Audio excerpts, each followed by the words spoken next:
Hola chicos. Bueno, pues vamos a hacer como si estuviéramos en clase. Os voy a explicar las cosillas más importantes del tema de narrativa de posguerra. Venga, coged el tema. Es muy fácil. Yo creo que realmente no era ni necesario, pero como me lo habéis pedido, pues allá vamos.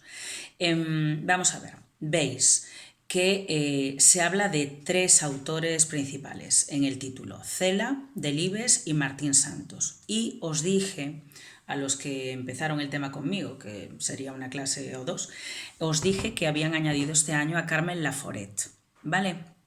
Lo tenéis ahí en el titulito también, Carmen Laforet. Entonces, el tema viene agrupado en tres puntos realmente, en 3 puntos, ¿vale? Los años 40, los años 50 y los años 60 en adelante. Entonces tenéis que hacer esos 3 grandes bloques. La novela de los años 40, de los 50 y de los 60 en adelante. Vamos a empezar con la novela de los años 40. Vosotros pensad todo el rato que estamos con la guerra recién terminada, ¿vale? Entonces, veis ya lo que he subrayado yo, que es lo importante. En el segundo párrafo, mirad, pone ahí, y os tenéis que dar cuenta, igual que con la poesía, cuando acaba la guerra y está todo tan en carne viva y que no hay una organización literaria de ningún tipo, lo primero que se escribe, como pone ahí, sigue la técnica tradicional. Pone entre paréntesis narración cronológica lineal, sin saltos temporales, narrador en tercera persona, es lo habitual, la forma más sencilla de escribir, ¿vale? Y hay 3 grandes grupos de novelas. Realmente lo importante es la tercera, ¿vale? La tenéis, marcadla ahí con un asterisco. Mirad, el primer puntito negro habla de la novela triunfalista. ¿Os suena como de la poesía? Es la novela que escriben los vencedores, que habla pues de la gran victoria de Franco y del régimen magnífico que se ha impuesto en el país. Y os he subrayado solo una, porque no podemos estudiar a tantos autores, tantos títulos, entonces quizá, porque es fácil de recordar, La fiel infantería de García Serrano, ¿vale? No me interesa.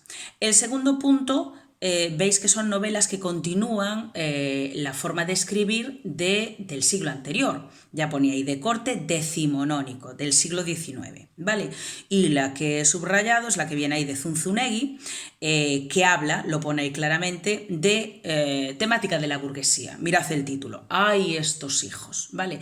Es una novela para evadirte, ya pone ahí entre paréntesis, evasión, es decir, no pensar ni en la guerra ni en las desgracias que ha traído, sino entretenerte pues con los típicos temas de la gente con dinero, sus fiestas, sus salidas, sus enamoramientos y sus pequeñas tonterías. Bien, entonces veis que estos 2 primeros puntitos hablan de novelas que no tienen una gran importancia, es que no la tienen, ¿vale? Pero bueno, hay que ponerlas. Entonces vamos al punto 3, que es el importante, el que van a valorar los correctores, y es el realismo existencial. Era lo que aparecía en el punto 1. ¿Veis ahí? Años 40, realismo existencialista.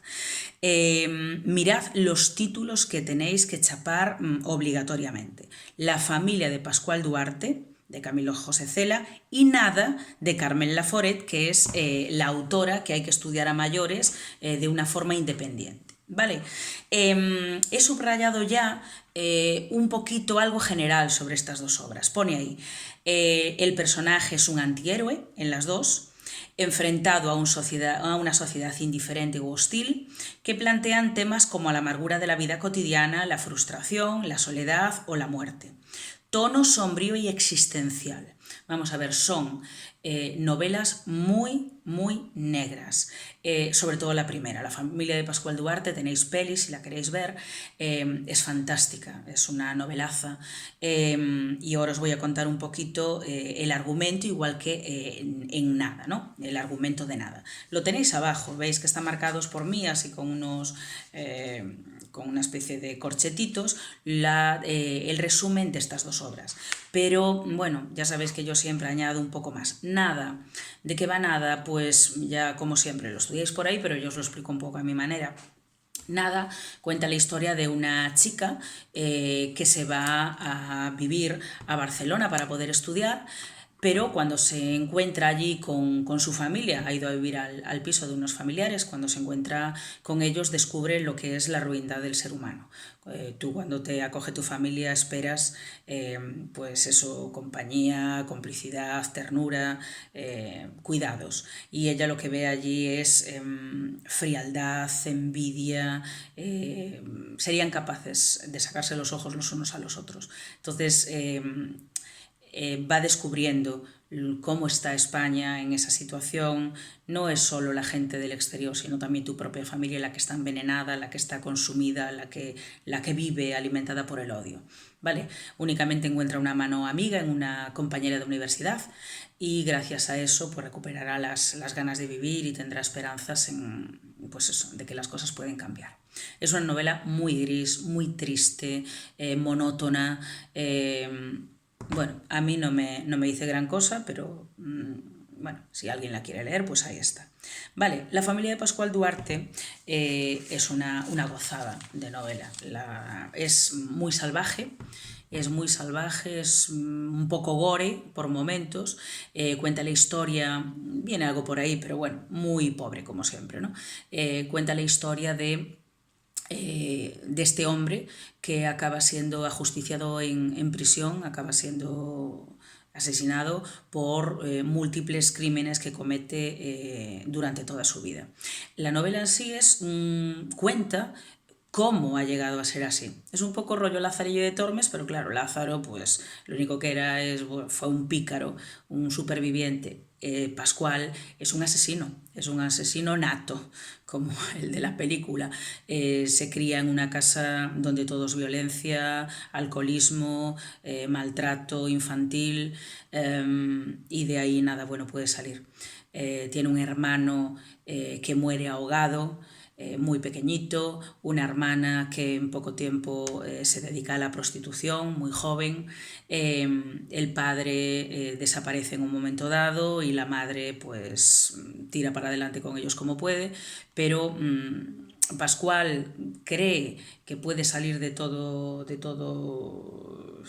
ese marasmo de vida que tiene, se casa con una mujer y parece que empieza a ser feliz hasta que la mujer embarazada pierde al niño y él se vuelve loco y empieza a darse también a la bebida y a juntarse con gente complicada y empieza a torcerse todo, ¿no? Desaparece, llega un momento en que desaparece del pueblo y cuando regresa su mujer está embarazada de otro hombre y ahí es cuando ya pues eso, se vuelve completamente loco, mata al amante de su mujer muere y él decide, para cerrar todo este círculo de horror en el que ha nacido, decide matar a su propia madre porque cree que es el origen de toda la maldad que hay en su vida, ¿no? Entonces con la muerte de su madre cuando se cierra todo. Él entra en prisión, lo ajustician y muere tranquilo y muere feliz porque realmente piensa que el origen de toda la maldad que él lleva dentro eran esos padres que ahora ya no están. Vale, es una novela tremendista, es una novela muy dura, muy dura. Entonces es lo más importante que tendríais que hablar en este momento, de los años 40. ¿De acuerdo? Bien.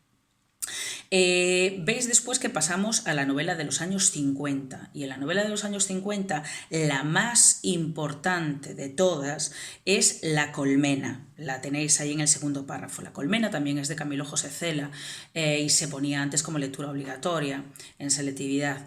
La colmena, bueno, bien explicado por ahí, es una novela muy extraña porque aparecen muchísimos personajes,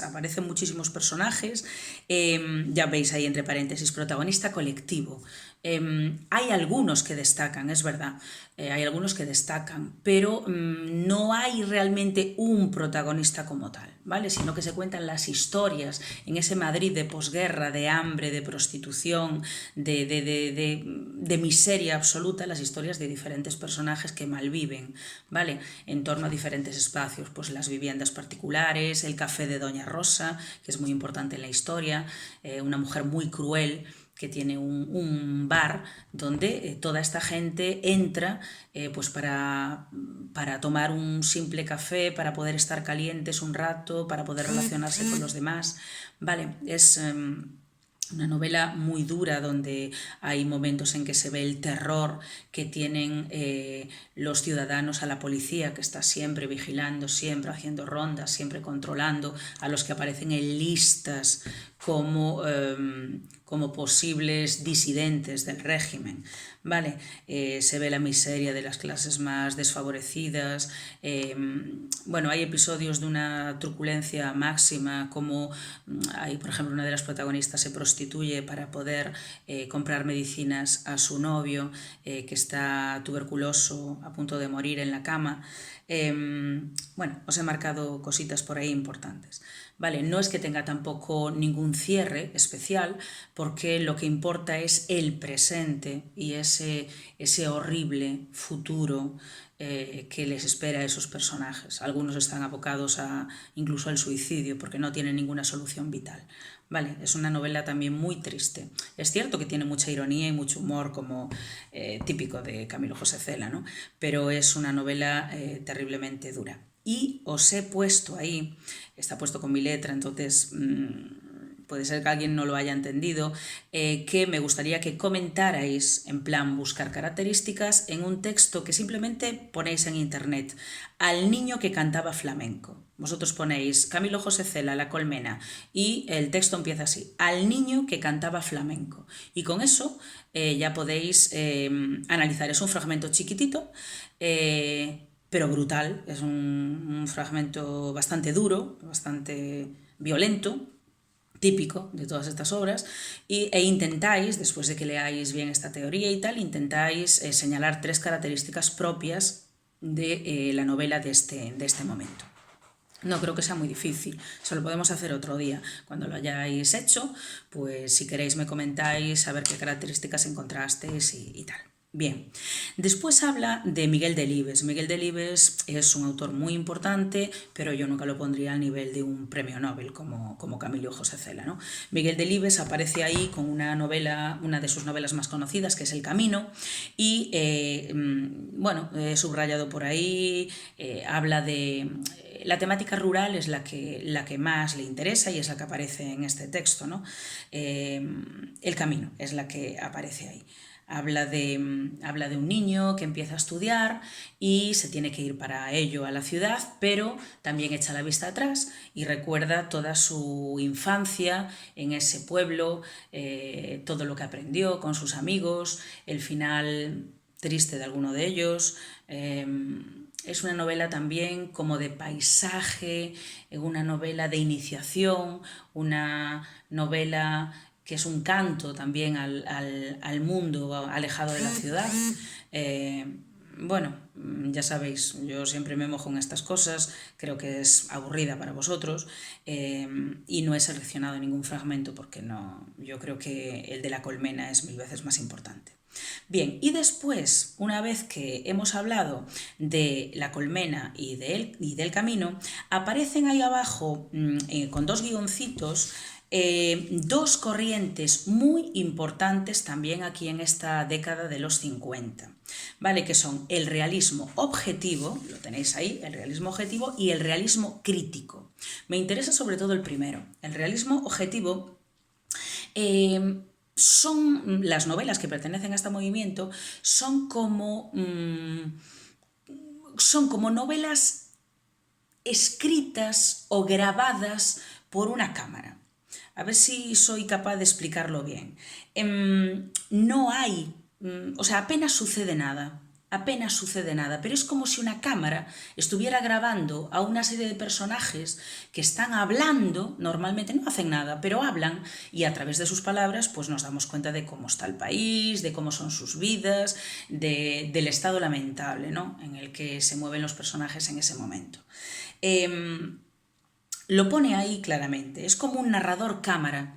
Efectivamente, es que no es que se adentre demasiado en la personalidad de los personajes, es más que graba o relata los movimientos que efectúan y reproduce las conversaciones. Hay muchísimo diálogo, son novelas muy dialogadas, ¿vale? Con poca narración, con poca descripción. Y bueno, tuvieron mucha fama en ese momento. La más importante la tenéis ahí subrayada en primera posición, El Jarama de Sánchez Ferlosio. Es la más conocida, pero bueno, después aparecen otras, pero bueno, la que tenéis que poner en primer lugar es esa que os acabo de decir, El Jarama. Bien, y después el realismo crítico, jolín, pues ya lo dice el nombre, es más bien una crítica, son novelas donde hay críticas a los estamentos que siguen detentando el poder después de la guerra. Vale, los que siguen gobernando, los que tienen las fábricas, los que mandan sobre el proletariado, la gente sin escrúpulos, se denuncia entonces el estado de los obreros que están explotados, de cómo no tienen futuro, cómo no tienen esperanza y cómo su vida es totalmente gris y triste, ¿no? Veis qué títulos he marcado: La Noria, Central Eléctrica, La Zanja, ¿vale? Bueno, pues lo leéis por ahí y ya está. Vale, y después tenemos una gran renovación en España. A mí me encanta, a mí me encanta la década de los 40, me encantan esas novelas tremendistas, súper duras y súper negras, pero reconozco que la renovación que se experimenta en España a partir de los años 60 es lo que nos conecta con el resto de Europa, ¿vale? A partir de estos años es cuando podemos decir que escribimos con una altura de miras diferente y podemos ponernos al nivel, pues, de lo que se está escribiendo en Europa o en América, ¿no? Bien, entonces tenemos ahí renovación narrativa, experimentalismo, pues ya lo dice el título, o sea, se empieza a experimentar con otras formas de escribir. Ya no va a ser el orden cronológico lo habitual, no tiene por qué ver una tercera persona tradicional, ¿vale? Van a experimentar con diferentes recursos que vamos a ver en la carilla siguiente. Es interesante lo que aparece ahí en los dos puntitos negros.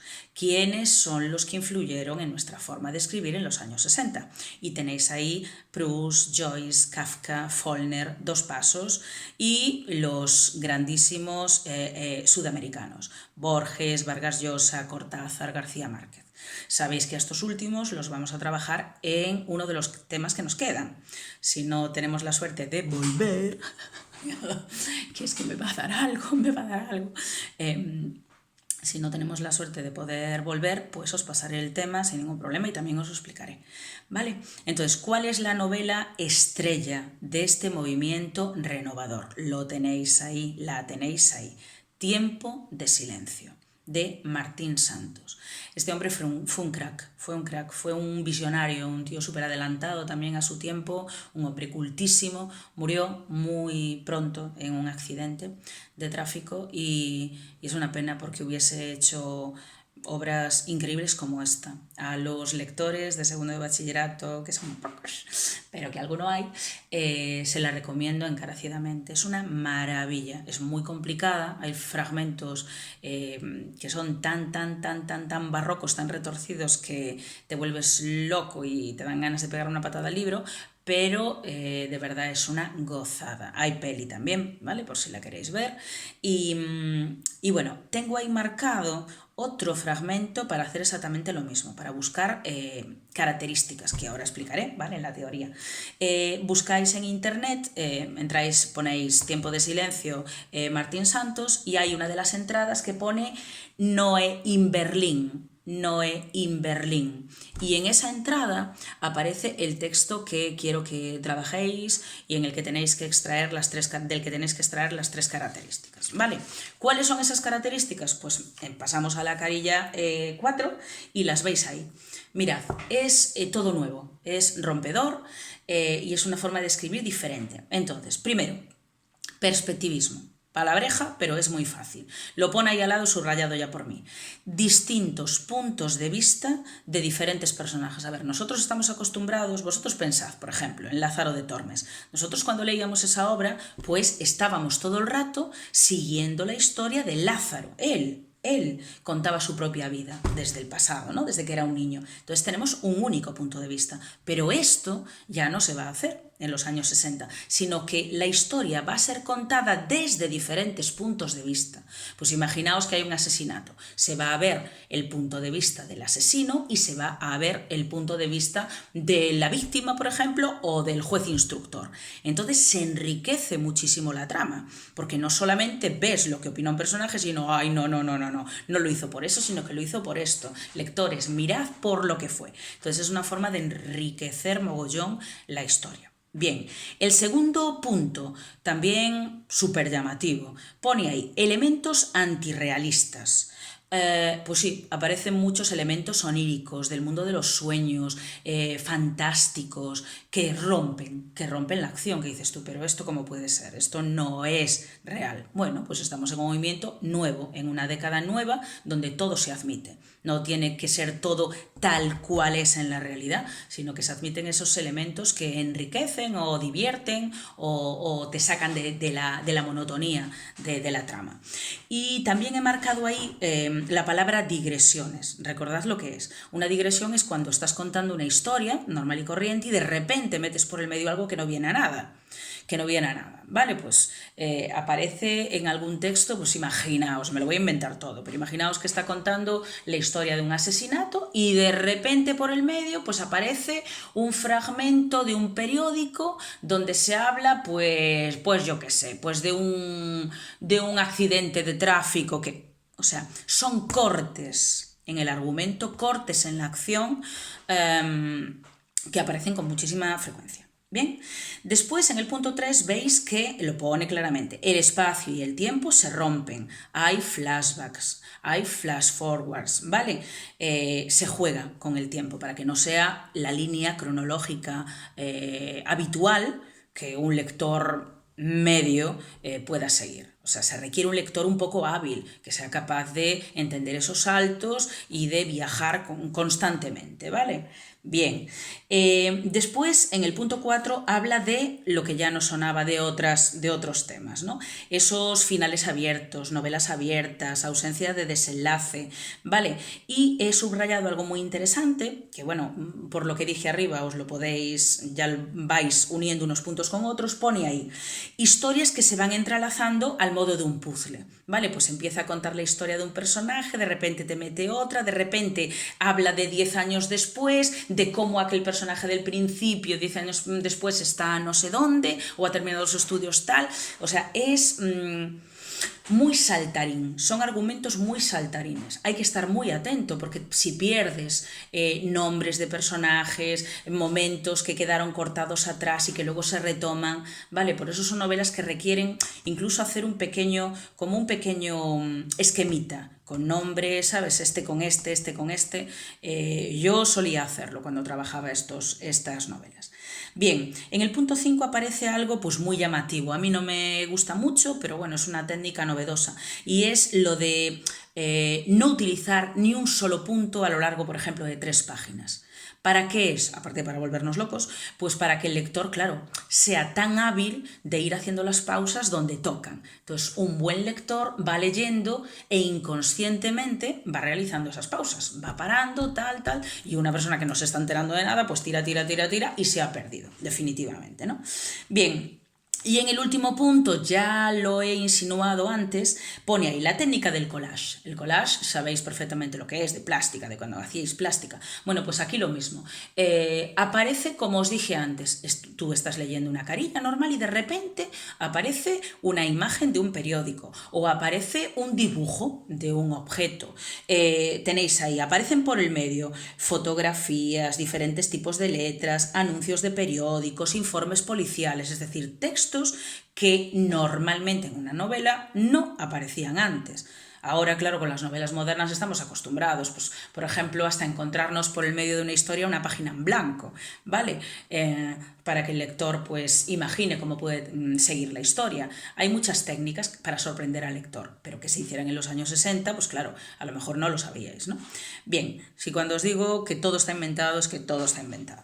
Bien, llegamos así, después de ver las características que tendréis que buscar en ese texto seleccionado o la temática o bueno, lo que podáis, aparece la gran obra, Tiempo de silencio, que después ya veis que en la carilla final del tema aparecen otras, ¿vale? Si queréis vamos ahí, es en la carilla 5, aparece San Camilo 1936, Oficio de tinieblas 5, 5 horas con Mario. Son otras novelas muy importantes, muy renovadoras, muy originales, pero la gran novela es la que aparece justo antes, Tiempo de silencio. Tiempo de silencio, aunque aparece también explicado ahí, prefiero como siempre hacerlo a mi aire. Tiempo de silencio cuenta la historia de un médico que lo tenía todo para triunfar en la vida, un chico joven que empieza a trabajar en el campo del cáncer, en los estudios sobre el cáncer en Madrid, pero que ve cómo toda su vida se viene abajo por intentar ayudar a alguien. Ahora lo vais a entender. Él necesitaba ratones para los experimentos sobre el cáncer y acudía a la zona chabolista de Madrid a buscar esos ratones. Pero cuando llega allí, un día ve que el hombre que le vendía los ratones, que le facilitaba de los ratones, que era un pederasta asqueroso que se acostaba con su propia hija, pues la ha dejado embarazada y le intenta practicar un aborto en medio de la chabola. La chavalita se está desangrando y este pobre médico llega allí, se encuentra con todo el pastel, intenta salvar a la niña que se está desangrando, ya os digo, de mala manera, y la niña se le queda muerta entre las manos. Llega tarde y no podía hacer nada. Entonces, al final acaba siendo él el detenido por ese supuesto aborto. Como era médico, pues le echan la culpa a él y acaba perdiendo su puesto de trabajo. Entonces es una novela durísima porque muestra dos formas de vivir en Madrid totalmente alejadas. La gente con estudios, la gente que vive bien, la gente que tiene un futuro, como decía antes, prometedor, y el mundo de las chabolas, el mundo de la miseria, el mundo de la prostitución, el mundo pues de los abusos sexuales dentro de la familia, o sea, temas terribles que se van entrelazando en esta obra y que terminan de esa manera tan gris también. Vale, entonces son novelas muy fuertes, ya lo estoy diciendo, son novelas muy fuertes con una carga crítica también importante. Bueno, a mí ya os digo, si yo tuviese que hacer el examen, pondría un fragmento de Pascual Duarte o un fragmento de La Colmena o un fragmento de Tiempo de silencio. Entonces tenéis dos fragmentos para leer, para entender y para intentar extraer, ¿no? Tres características en cada uno de ellos. Y después veis que he añadido, como este tema no tenía el añadido de Carmen Laforet, y yo os he añadido ahí al final, que son dos paginitas, aunque hay algo que no salió muy bien, no debía de tener mucha tinta esto, obviamente, pero es que no nos interesa para nada. Lo que faltaba lo he escrito yo y lo único que me interesa es un poco que veáis, que sepáis cómo escribía Carmen Laforet, cuáles son sus argumentos básicos, cuáles son sus obras más conocidas. Ya os dije que nada, es su gran novela, la novela por la que es mundialmente conocida, pero tenéis otros títulos al final. Y bueno, ya está subrayado por mí lo más importante. Tened en cuenta, como digo siempre, que cuando añaden a nuevas autoras y aún encima mujeres este año, es porque quizá en alguna de las opciones incluyan a estos nuevos añadidos, ¿vale? Entonces tenedlo en cuenta, no paséis totalmente, aunque os digo otra vez cuáles son las obras importantes, pero hay que mirarlo. Vale, entonces ya veis, en un ratito de nada, que son, media horita, os he explicado este tema, y si hay alguna duda me la preguntáis, y si no hay ninguna duda, porfa, a ver si lo siguiente que hacemos es mirar los textos y comentar un poquito, si habéis encontrado las características y tal. La próxima semana hacemos el tema del teatro, ¿vale? Yo esta semana di por hecho que habéis mirado este tema y que lo teníais bien subrayadito y un poco controlado y tal, y la semana que viene el teatro. Y ojalá podamos volver a vernos porque, vamos, yo aquí lo único que hago es comer y, y me estoy muy aburrida. Entonces quiero volver a clase, me apetece mogollón veros, os echo de menos, la verdad que sí, lo tengo que decir, que os echo de menos y bueno, que estoy para lo que queráis. O sea que si alguien también se pone muy loco, que hay alguna persona muy loca por ahí, que todos nos conocemos y no le llega con que hablen los delegados, tampoco pasa nada. O sea, no, que no me escriban 20 personas, ¿no? Pero si alguna pues tiene una duda muy importante o tal, jolín, pues también me puede escribir directamente y no pasa nada, ¿vale?